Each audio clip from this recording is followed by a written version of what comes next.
मेरे प्यारे दोस्तों, मनी मंत्रा प्रो में आपका स्वागत है। दोस्तों, जीवन की एक सबसे बड़ी गलती होती है किसी को उधार देना। अगर आपने उधार दे दिया है तो ये मान के चलिए कि आपके पैसे चले गए।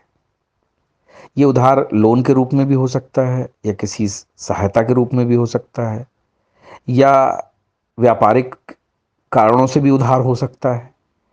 लेकिन ये मान के चलिए, व्यापारिक कारणों से तो अगर आपने बिल रेज किया है और बहुत सारे जो आपने फॉर्मेलिटीज पूरी की हैं, जो कानूनी प्रक्रिया होती हैं, तो वो उधार तो वसूली होने के चांसेस बन जाते हैं। लेकिन अगर पर्सनल लेवल पे कोई लोन दिया है या उधार दिया है तो उसकी वसूली के बहुत ही मुश्किल हालात बन जाते हैं। आपका समय भी बर्बाद होता है, एफर्ट्स भी बर्बाद होते हैं, साथ ही साथ संवादों में और बातों में कटुता भी आ जाती है, बना बनाया व्यवहार खराब हो जाता है और कई बार तो लड़ाई झगड़ा मारपीट तक की नौबत आ जाती है। तो उधार देना एक बड़ा ही गलत फैसला होता है जीवन का। लेकिन अगर आप गलती से उधार दे दें तो उसको कैसे आप वसूली कर सकते हैं, तो आज मैं आपको उधार देने के बाद वसूली करने के कुछ उपाय बताने जा रहा हूं। हो सकता है कि इनमें से कोई उपाय आपके जीवन में थोड़ी सी खुशहाली ला सके।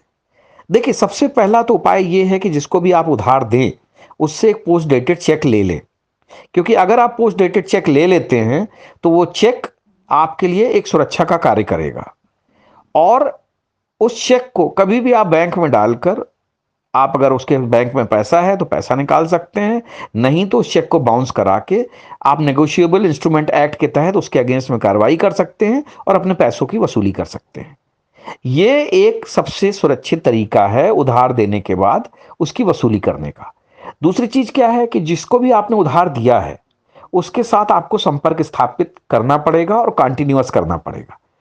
उनको बार बार आप अपने पेंडिंग भुगतान के बारे में सूचित करते रहिए, उनसे आप रिक्वेस्ट करिए, उनको बताइए कि भाई मुसीबत के समय मैंने तुम्हारी मदद की थी, अब समय आ गया है कि तुम्हारी मुसीबत खत्म हो चुकी है, तो कृपया मेरा जो भी उधार लिया है उसको वापस कर दो। तो इससे क्या होगा कि उसको आपके इरादे पता चल जाएंगे और हो सकता है कि शर्मा शर्मी में या उसकी ईमानदारी की वजह से वो आपका पैसा वापस कर दे। दूसरी चीज ये है कि एक टाइम फ्रेम डिसाइड करें, एक समय सीमा जो है संबंधी हमेशा समझौता करें जब भी आप उधार दें। जब भी आप किसी को उधार देते हैं तो उसको बता दें, स्पष्ट कर दें कि भाई ये पैसा मुझे 3 महीने या 4 महीने में पैसा वापस चाहिए। अगर आप नहीं दे पाते हैं तो फिर मतलब जो है आप डिफॉल्टर हो जाएंगे और फिर मैं आपसे अपनी वसूली करने के लिए कई तरीके अपना सकता हूं। तो क्या रहेगा, लेने वाले को भी पता चल जाएगा कि अगले ने आपको उधार कितने समय के लिए दिया है और आपके दिमाग में भी ये रहेगा कि मुझे 3 महीने बाद उससे पैसा वसूलना है। तो इसलिए समय सीमा संबंधी समझौता हर हाल में करें। और अगर उधार देने वाले को कुछ और एक्सटेंशन चाहिए, टाइम बढ़ाना चाहता है, तो वो आपसे रिक्वेस्ट करेगा, तो उस चीज को आप आपस में बात करके और उस चीज को निपटा सकते हैं। तो क्या होगा कि आप इस तरीके से अपने उधार की राशि का जो है वसूली कर सकते हैं। फिर क्या है, भुगतान की एक योजना भी बना सकते हैं। जिसको आपने उधार दिया है उसके सामने आप ये बता सकते हैं कि भाई मैंने तुम्हें जो भी पैसा दिया है उसको मैं 3 पार्ट में भी आप अगर चाहो तो मुझे करके दे सकते हो। तो ये उसके लिए भी सहूलियत रहेगी, वो भी धीरे धीरे करके आपका पैसा चुका देगा और आपका उधार जो आपने पैसा दिया है वो पैसा मरेगा नहीं, वो पैसा आपको वापस मिल जाएगा।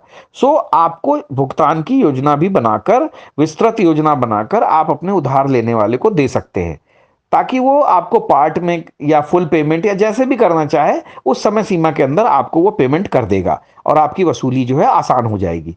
फिर क्या है, जैसे अनुबंध या सुरक्षा एग्रीमेंट कर लें, या जो सुरक्षा के लिए मैंने बताया चेक ले लें, या उससे कुछ चीज अपने पास गिरवी रखवा लें। जैसे कि पुराने भारत में होता था कि भाई को लोग सोना चांदी गिरवी रख लेते थे ताकि अगर आपका पैसा नहीं मिलता तो उसको बेच के वसूली की जा सके।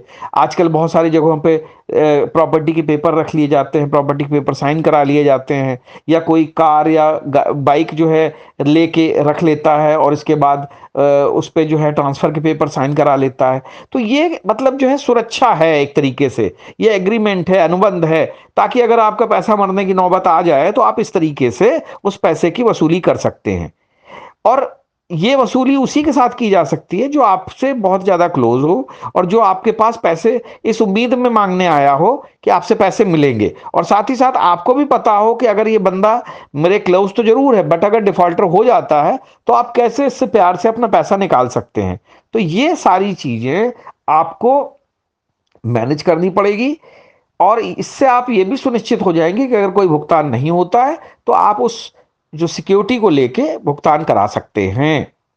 और सबसे आखिरी बात यही है कि जब सारी बातें बिगड़ जाएं तो स्वयं कानून अपने हाथ में लेने की कोशिश ना करें, किसी अच्छे वकील की सलाह लें, ताकि वो वकील आपको बताए कि किस तरीके से आप अपनी वसूली कर सकते हैं। आप चाहें तो पुलिस प्रशासन की भी मदद ले सकते हैं, उसके ऊपर क्रिमिनल ब्रीच ऑफ ट्रस्ट का या दूसरे तरीके के जो है आप जो है केस दायर करा के, चीटिंग फोर्जरी के केस दायर करा के आप पुलिस की सहायता से उसको प्रेशराइज कर सकते हैं ताकि वो आपका पैसा आपको चुका दे। बस यही कुछ तरीके हैं जिनसे कि आप अपने उधार दिए हुए पैसे को पा सकते हो।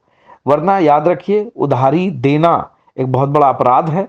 आप अगर अपने जीवन में अपराध करते हैं तो याद रखिए आपका पैसा तो जाएगा ही जाएगा, साथ ही साथ आपकी इज्जत, प्रतिष्ठा, और जो कहते नहीं कि आपकी अपने खुद के जो लोगों के बीच में आपकी जो इमेज है वो भी खत्म हो जाएगी। इसलिए उधार देने और उधार लेने दोनों से बचें, मेरी तो यही सलाह है। और आगे आपके इसी तरह से जो सवाल आएंगे मैं उनका जवाब देता रहूंगा। जय हिंद, जय भारत।